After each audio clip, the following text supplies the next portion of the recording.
Welcome to Inside Out Leadership. I'm your host, Robb Holman. I'm on a mission to interview 12 of the greatest inside out leaders on the planet in 2021. These extraordinary leaders come from business, sports, politics, and entertainment who have faithfully demonstrated inspiration, humility, courage, perseverance, and servant leadership. As a result, they're leaving a ripple effect upon the world to affect future generations. Now, I've got to share this with you. You're a leader or aspiring leader here with us today. You could be any place at any time, but you've chosen in this moment to be with us, and we're here to serve you. My guest today is none other than Monte Williams. Monte believes that every problem in the world can be solved through an investment in people. Throughout his 15-plus year career, he's built multiple high-performing teams, mentored countless employees at various levels, and generated millions in revenue. Monte knows his purpose in life is to add value to the life of others. He is an executive coach accredited with the International Coaching Federation, or ICF, and a national public speaker. In 2019, he founded ALU, the leadership development company, to help professionals to lead themselves more effectively so they can add the most value to their companies. His mission in life is to inspire passion through the leadership of self and others. In March 2020, Monte gave a TEDx talk entitled "Get in the Car: The Keys to Sustainable Leadership." Hold tight. We'll be right back.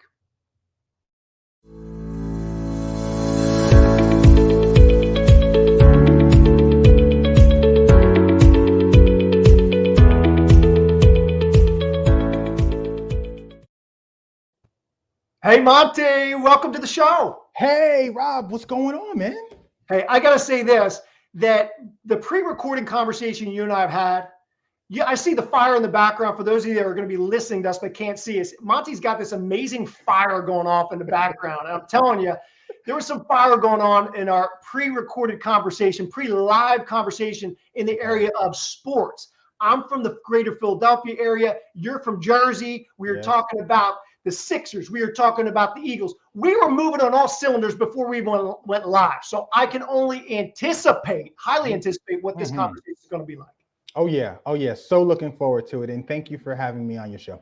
Totally. My honor and joy is all mine. I thought a great place to start in our conversation. Now, we could talk all day long about your accolades. We could talk all day long about your brilliant and thought-provoking TEDx talk just about a year and a half ago, whenever that came out.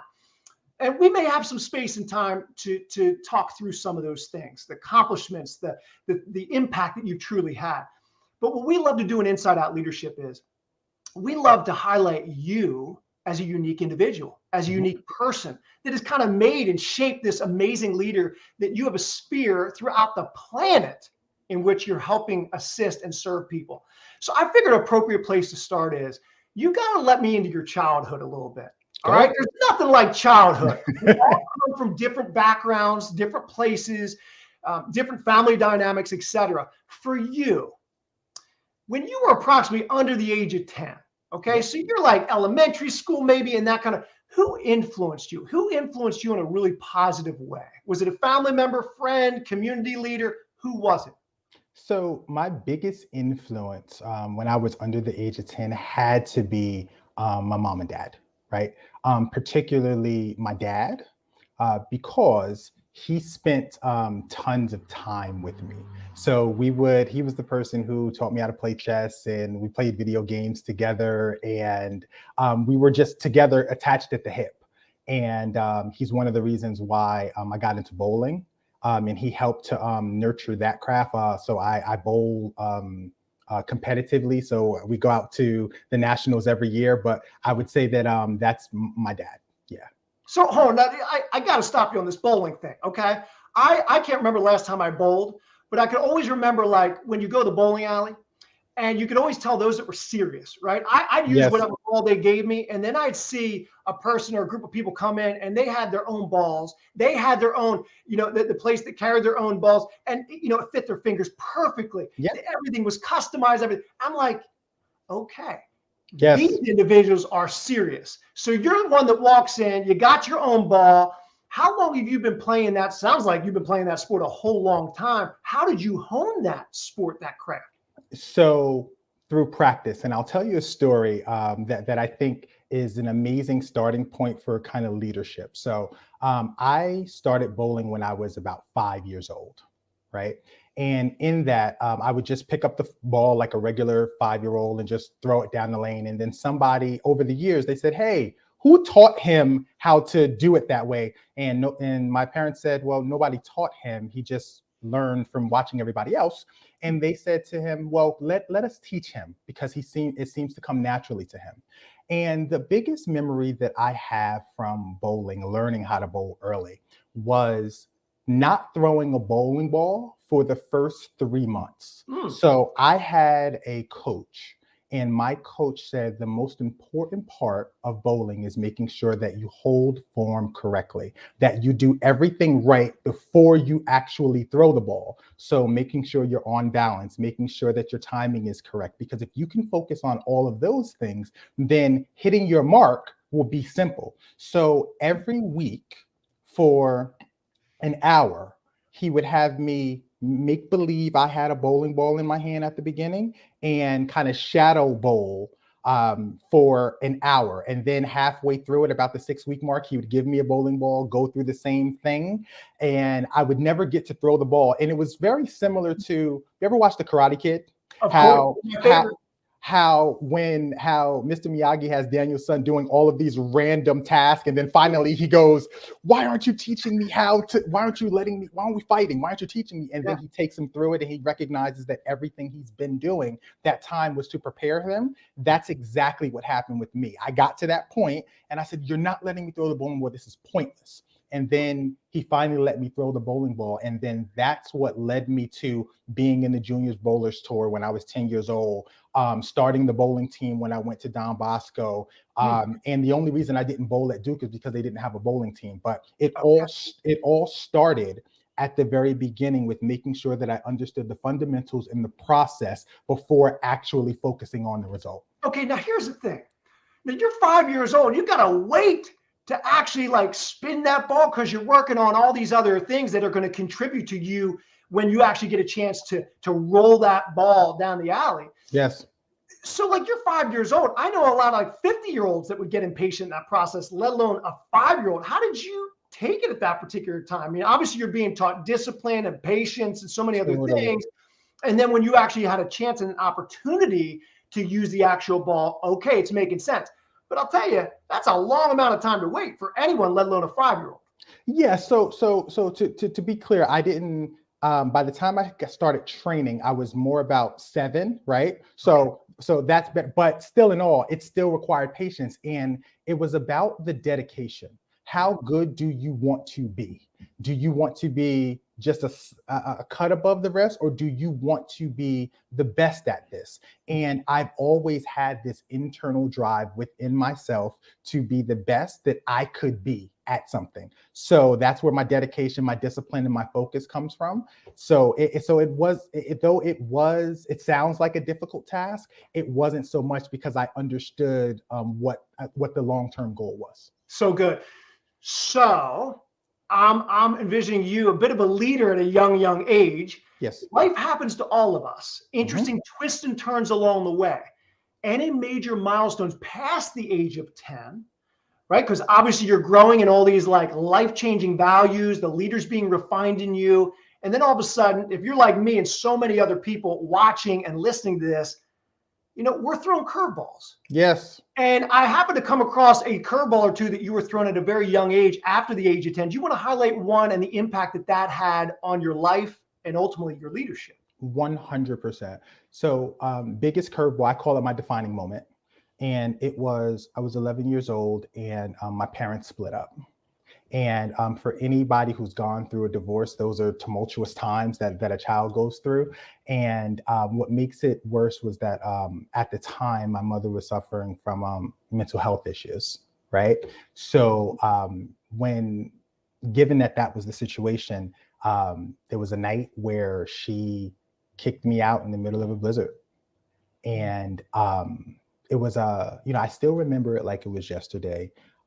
She asked me a question and I didn't have the answer quick enough. It triggered her. And what I remember is her hands being around my neck and I blacked out.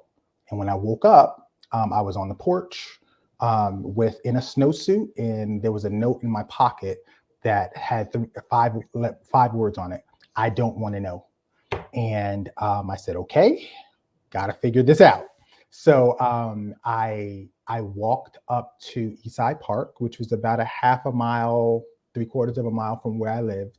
And the snow was so heavy at the time, Rob, that you couldn't walk on the sidewalk. So I had to walk in the middle of the street. And it's ironic now, and I laugh about it now, but I wasn't allowed to walk in the street at 11. So I had got to make this call to walk in the middle of the street in the snow. Like, am I going to get in trouble? And it's like, well, does it matter if you get in trouble because you can't go back there? Yeah. So fast forward, I got to Eastside Park. There was a gazebo there. And I knew about this gazebo because my friends and I would ride our bikes there. And there was a gentleman there by the name of Jose, and he was a homeless gentleman. And I said to him, do you mind if I stay here? And he said, I mean, yeah, free country. And I was on one side, he was on the other side. And he said to me, what are you doing here? And I said, well, I got into a fight with my mom and she kicked me out. I guess she doesn't want me. And he was the first person that told me, parents are people too. Yeah. And they don't always get it right. And they get angry too. So, let her cool off. And, I'm sure things will be fine tomorrow. That's your mother. She loves you.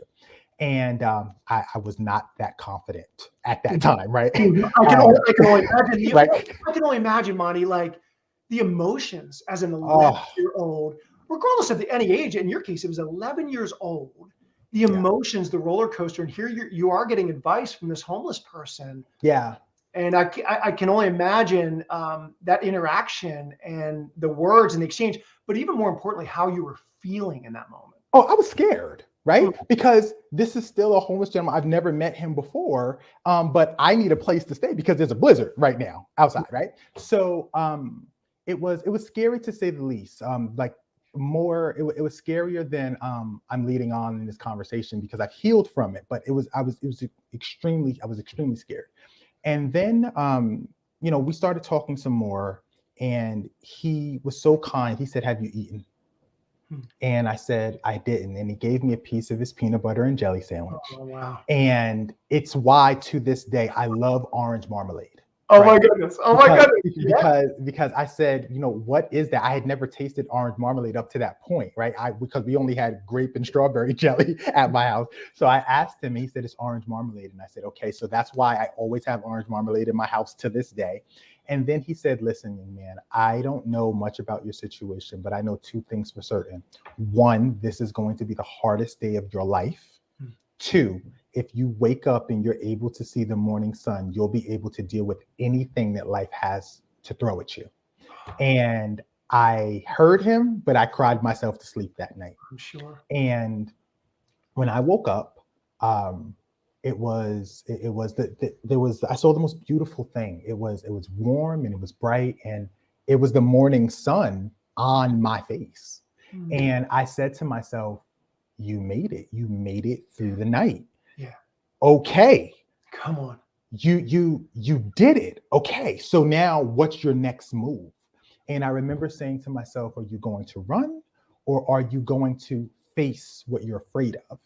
And I have an amazing relationship with my sister. She was 5 at the time, and I wanted to go back home to take care of my sister because I said, I can't take the chance of what happened to me happening to her.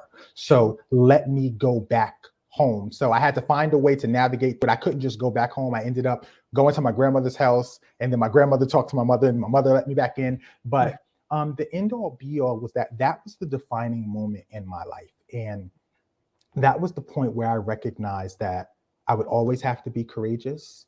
I would always have to be agile and kind of move with the ebbs and flows of life, and that I would always have to maintain a high level of resilience. Absolutely intriguing conversation. Just listening to you, I'm thinking on so many different levels. I'm thinking of myself and some of the struggles that I had younger in age. and searching deep within myself for some of those answers, and how it literally changed the trajectory of my life and leading more from the inside only to work itself out. Yes. I'm also reminded of those that have come alongside of me when I didn't know which way was up. Almost Gentlemen for You. Certainly mom and dad at a younger age had great influence in your life in a very positive way as well. Right. As well as others that have come about. So I can't help but reflect on my own life back in the day, the here and now, et cetera. Now I'm a parent of 3 Right. kids. I know you are a parent Yes. of 2 children. Take me in a little, let's fast forward. Monte is a parent. Yes. In a conversation you had just a few years ago, and I dare I say it was a leadership conversation you had with your oldest son, and you were talking about leadership and even, digging or going back into that deep well of understanding from your childhood, I'm sure. But he asked you a question, or you had some dialogue surrounding leadership at that particular time. Take us into that a little bit of what that conversation was like and what you learned coming out of it. Totally. So I have 2 sons. I have a now a 5-year-old, and his name is Magnus, and my oldest is Logan. So this story is about Logan specifically. And when he was 4, he's always been very perceptive. And I've always been into leadership, reading, doing all these things. So finally, he comes to me randomly, because kids do this. They do. He goes, "Daddy, what's leadership?" And I go, Monte, I got to jump in. Isn't it amazing, kids, especially at younger age, when they ask these questions and we're like, we have our default mechanisms in which we could go and start answering those questions. But sometimes they'll ask these questions that really stump the expert of experts, if you know what I mean. But keep going. Totally. So I go, my first thought was, what are they teaching you in school that you come home and you ask me what's leadership? But, after I thought about it, I said to myself, hey, that leadership is when a person can inspire a group of people to work together towards a common goal, right? And I said, to be on the fly, that's a decent answer. Pretty good. Right? So then he says, okay, well, how can I be good at leadership? And Rob, my expression was this. Because they always say you don't understand something well enough until you can explain it to a child. Yeah. And I couldn't answer this question for my son. I couldn't explain to him how to be good at leadership. So that led me down this path of deep introspection, because I said to myself, I consider myself a good leader. People have told me, the data has shown, both internally and externally. Why can't I answer this question? So after doing some digging and really kind of getting down to the meat and potatoes, I said, okay, how is it that I'm going to explain leadership to this young man? What is it that is that always requires leadership, that is always unique, and that impacts everybody, that's connected, that is universally connects everybody? And I said to myself, it's people. Come on. Right? Yeah. People are the answer, right? So when I thought about it from that perspective, I said, okay, so what is it that who does everybody have to lead in order to make an impact on the world? And the question became abundantly clear to me, was that the first person that we ever lead in this world is ourselves. So true. Right? And then I said, okay, so Mom, what is it, when you had your defining moment, what were the characteristics that you needed to get through? And it was courage, agility, and resilience. But so there's your CAR acronym. Right? That's my CAR acronym, right? And then I said to myself, but that's only one use case. That's not enough. So then I started to go back to my notes and start to look at the random questions that I would ask people over the years. Then I started to do some historical reading. Then I started to kind of really dig into the crates and really dig deep. And I said, there isn't a person that I've encountered, present day, historically, you name it, that hasn't used courage, agility, and resilience to become who they become. Got it. So I can tell my son now, if you want to be a great leader, remember to get in the car. And get in the car means make sure that you're willing to go on your journey of life and practice the values of courage, agility, and resilience. So courage, agility, and resilience. So my follow-up to this is brilliant. And by the way, y'all, you got to check Monte's TEDx talk, because he is one of the greatest, honestly, he's one of the greatest storytellers that I've ever come across. You will be captivated from the beginning to the end, much of which we're talking about in this interview. So I highly, highly encourage you to check it out.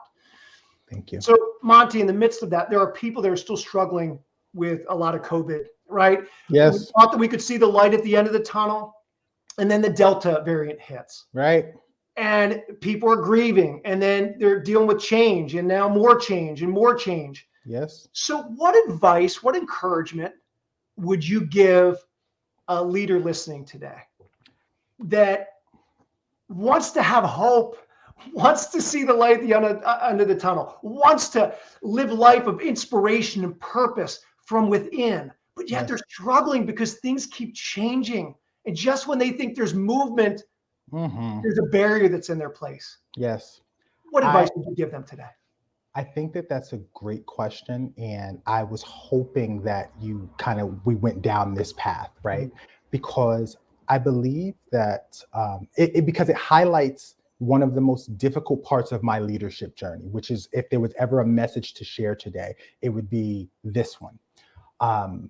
The most difficult part of my leadership journey was realizing that I did not have a good enough relationship with myself to be who I knew I could be, right? So when you talk about everything that's changing around everybody, my advice would be, you have to journey inward, and you have to minimize all of the noise externally and focus on doing the internal work and developing a relationship with yourself.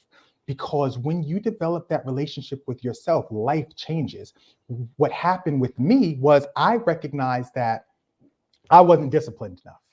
I didn't have enough discipline. On the outside, people thought I was disciplined. But on the inside, I wasn't disciplined to do the things that I knew I needed to do to push me forward. Yes. And I recognized this, and I said to myself, okay, I need to make a change. And the way I made this change, and this is going to sound weird, Rob, I decided that I was going to make my bed every day. I love that. I love that. And I timed myself the first time. It took me 2 minutes and 38 seconds. And I said to myself, if I can't find 2 minutes and 38 seconds out of a 24-hour day to make my bed, I don't deserve to reach my goals. I did this for 197 days. And then on one faithful day, I got up and I was running late. I had to get to the office, and I said, I'll do it when I get back. And I was driving on Route 3, which is one of the interstates here in New Jersey. And something just didn't set right with me. And I said, this is it. Yeah. This moment represents the pattern that I've been living in, the cycle, which is I make a commitment to myself. I make enough progress in that commitment to feel good about myself without ever completing the goal. Then I stop. And I said, this is why I'm not who I need to be. It's right. This moment represents it. What are you going to do about it, Mom? And I took the next U-turn. I went home. I made my bed, and I was late for that meeting and had to reschedule it, but I felt amazing about myself. What I learned from the experience was that creating a relationship with yourself happens in the moments that you refuse to accept the narrative that there's another relationship that's more important. Yes.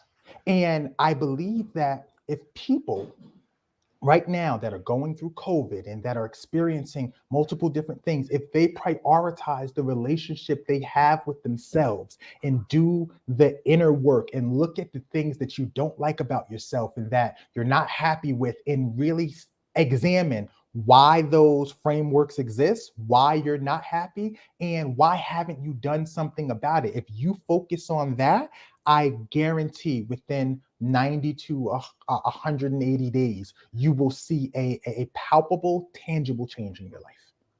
So we have people listening to that and they're like, Monte, I'm on board. I'm in. I want to start making my bed, so to speak. Right. You know, being funny with this, I'm like, all right, we just need to make our bed and then get in the car. You get it? So at the end of the day, those are two things. That's wisdom from Monte. We can leave. But here's the thing. It can be some tough work taking a deeper look in ourselves. Always. So many times we think, well, if I'm going to set time aside to do that deep work, am I going to find all the wrong in me? Because I don't know if I have the capacity to focus and find these, I don't know if I like that so much.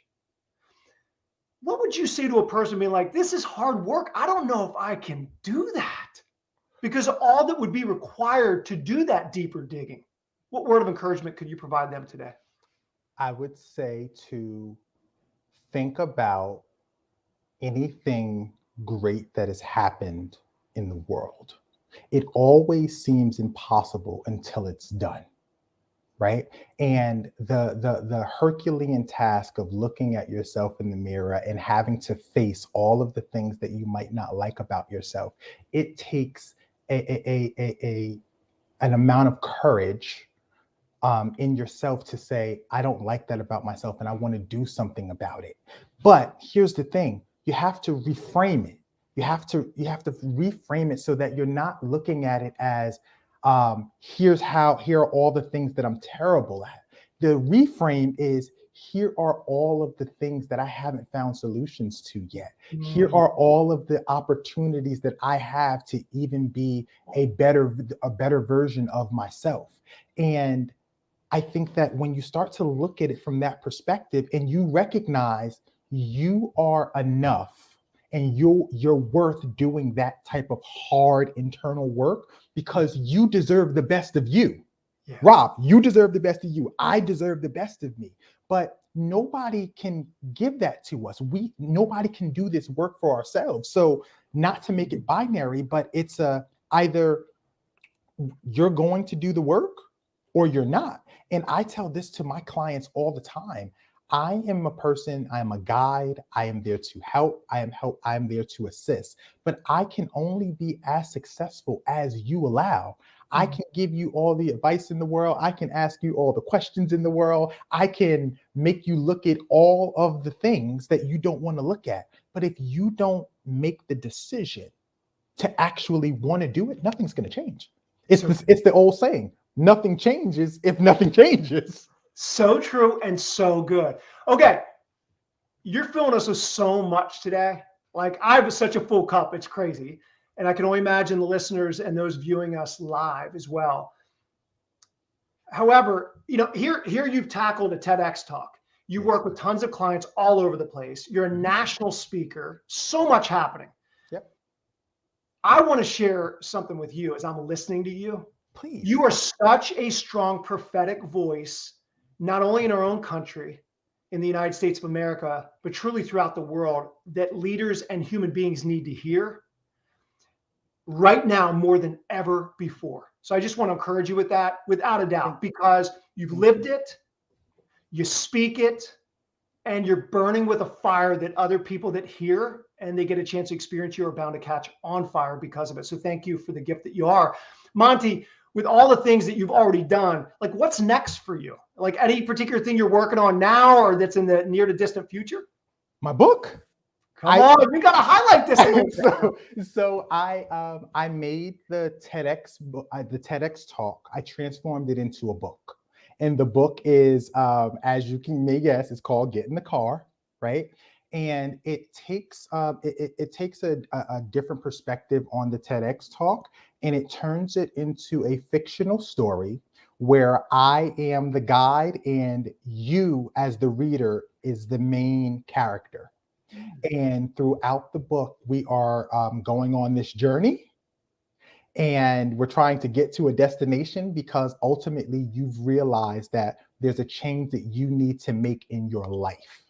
And you said, I want to go on this journey. And I'm the person that has been assigned to you to help you get to this goal. And then throughout that, we run into why courage, agility, and resilience are hugely important. I tell some internal stories about how I've gone through some challenges and how I've overcome them. And then we get to a particular point, and at the end of this, hopefully you're equipped with the tools to want to go on wherever you want to get to in your journey. So the book should be out around December. Okay. Um, Get the book.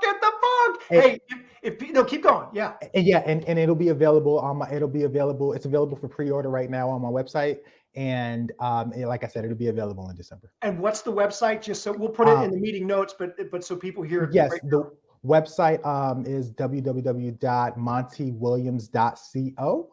And everything will be there. That you can watch the TED Talk there. You can pre-order the book there, and you can see some of the services that my company offers. Monte, truly appreciate your time, man. This has been, for me personally, and I know on behalf of all of the listeners, thank you. This is what we need to hear and how we need to hear it so real change can begin to take place. So thanks so much for taking time with us today. Again, thank you, Rob, for having me. I really appreciate it. Very honored to be here, and I look forward to connecting with you in the future. All right, great. All right. Yep. Thanks again for Monte for joining us. And I also want to say a special thanks to AutoConversion. AutoConversion is the sponsor of the Inside Out Leadership Show with your host, Robb Holman. AutoConversion can be found at autoconversion.net. And I've been utilizing AutoConversion since 2017. It's been over 4 years. If you are a content producer, and what I mean by that is you're writing books, you're writing blogs, you're speaking, whether it be locally, regionally, nationally, internationally, because you have a message to share and people that need to hear it. I want to encourage you to go to autoconversion.net and join up for their premium membership. Amazing resources to help take your content business to a whole new level. How do they do that? It's through helping you through coaching services and other means. They help you with your PR and media and marketing strategy. Okay. It's part of the reason why I have this podcast and this live show up and running now, able to reach people all over the globe. I want to encourage you to reach out immediately. In addition to that, I want to encourage you that if you are also a content producer and you want to improve, you want to grow and be a part of a world-class group of speakers, you could be an aspiring speaker or a seasoned speaker alike. And we have a community for you. We have monthly sessions where I take my 20 plus years as a professional keynote speaker and sharing those tips and strategies that are going to set you up for greater success. But I don't do that solo. I actually do that with a group of friends and other people in the community. In a sense, we become a resource center to help you get paid what you're worth to speak. I run into so many speakers or aspiring speakers, and they're like, Rob, what should I charge? How much should I charge? Should I give it all away for free? And I'm like, no, you have tremendous value. If you have a core message on your heart and you have people that need and want to hear that message, you've got to know how to get booked and paid to speak. We want to help you do just that. Go to robholman.com/GPS to help you on your journey. On behalf of Monte Williams, my name is Robb Holman, the host of Inside Out Leadership. Until next time, we'll see you later. Bye.